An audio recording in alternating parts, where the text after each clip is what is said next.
నవయువతి నడుమొక గ్రంథము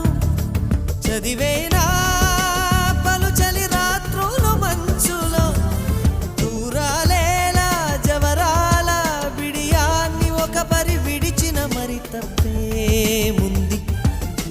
నన్నే నువ్వు తాకొద్దని గగనాన్ని ఆపేన ఆ సాగరం నన్నే ముట్టుకోవద్దని చేతులకు చెప్పేనా వేణువు నీ స్పర్శే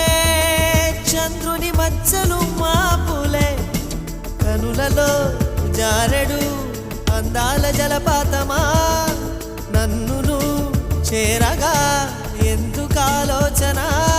నీ తలపు తప్ప మరు ధ్యాసలే